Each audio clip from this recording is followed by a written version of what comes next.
Hi friends, welcome to Top Winner Academy.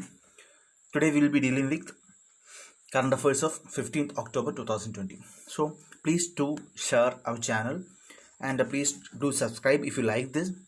We'll be giving more and more courses. Okay, and we have started our classes for history, and we will be starting geography also very soon. Okay, so first one, Nirbandh Initiative. So what is it? See, EPFO has recently launched a WhatsApp-based helpline for grievance redressal mechanism. Okay, through grievance redressal mechanism. So this new grievance redressal mechanism using WhatsApp was gained immense popularity among EPFO's stakeholders. So EPFO has redressed more than 1,64,040 grievances and queries through WhatsApp. So that is Nirbandh Initiative. Okay, so this has led to the decline in registration of grievances through and queries through social media like Facebook, Twitter by 30% and EPFIGMS, so EPFO grievance resolution portal by 16% since the launch of WhatsApp helpline numbers.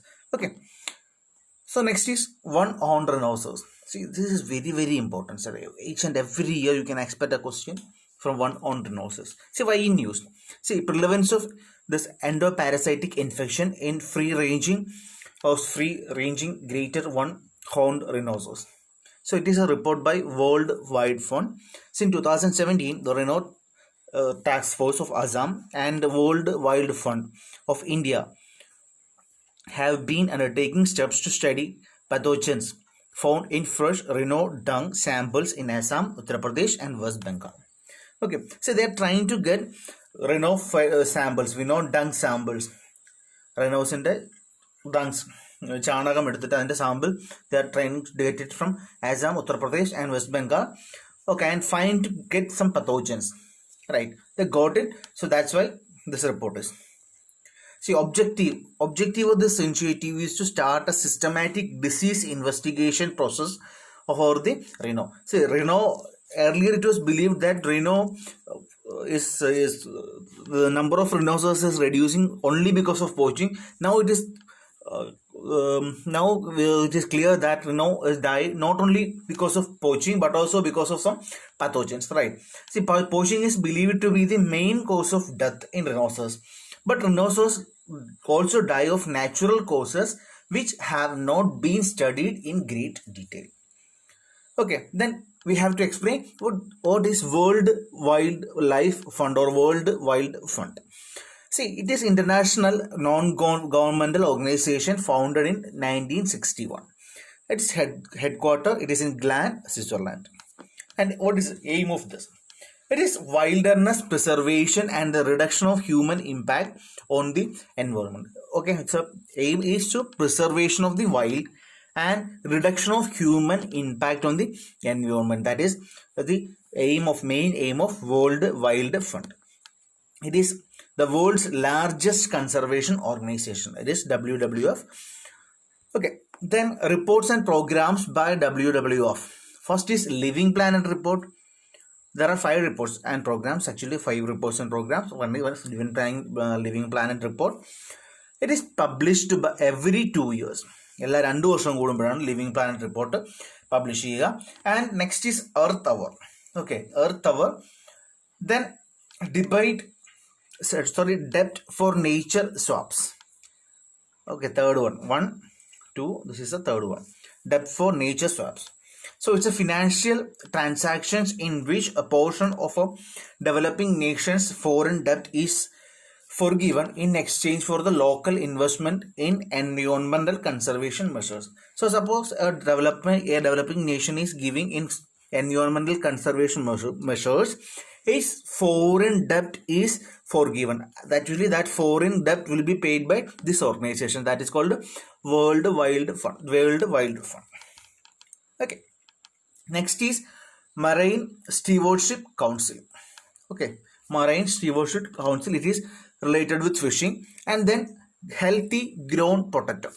Okay, it is eco brand that provides high quality, sustainable grown, packaged and shipped potatoes to the consumers. That is Healthy Grown Potatoes. These are the 5 organizations, 5 plants.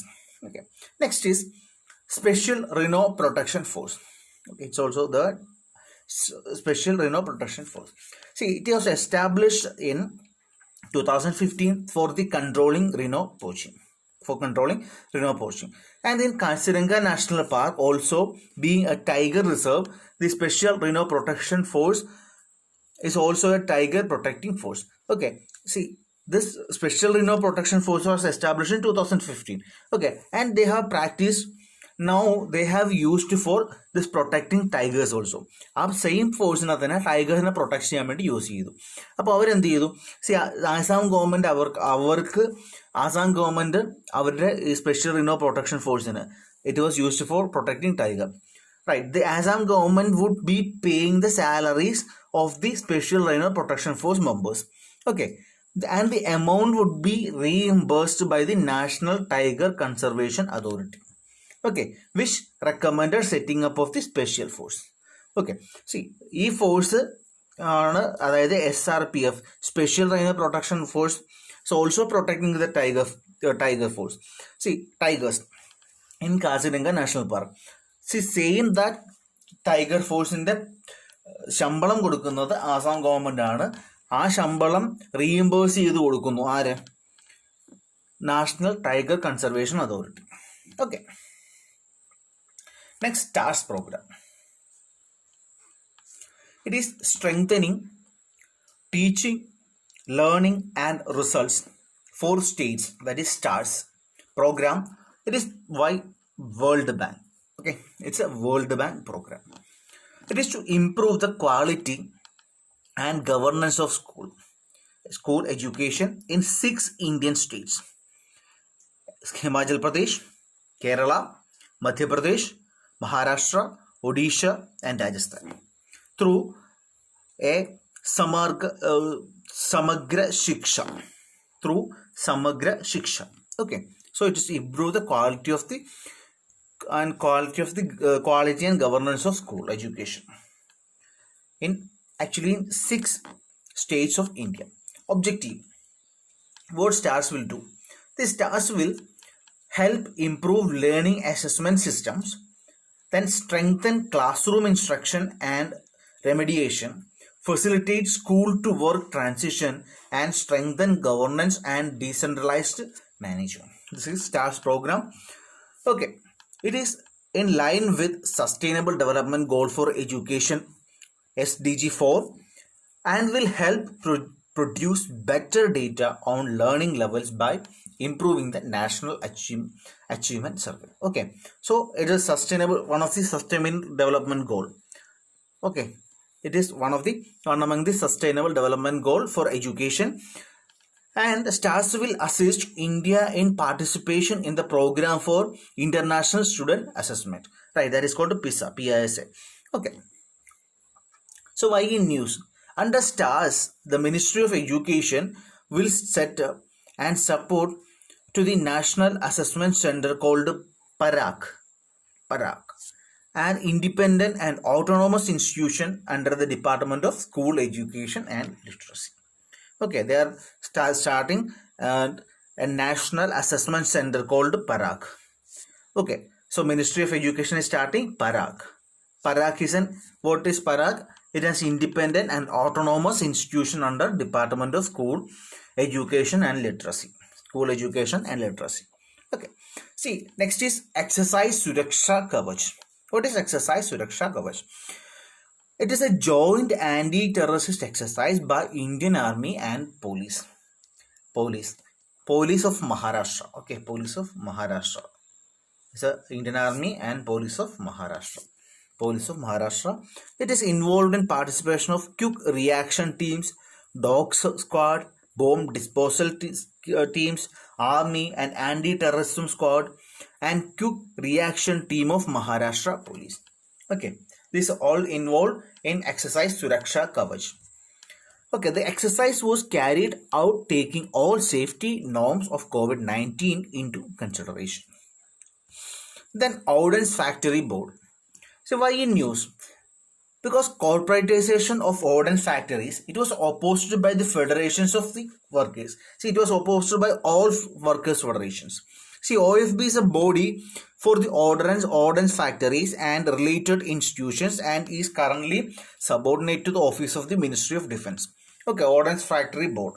It is subordinate to the Ministry of Defense.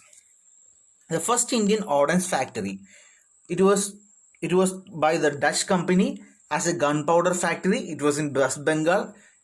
It was in the year of 1712. It is a now Ordnance Factory Board is a conglomerate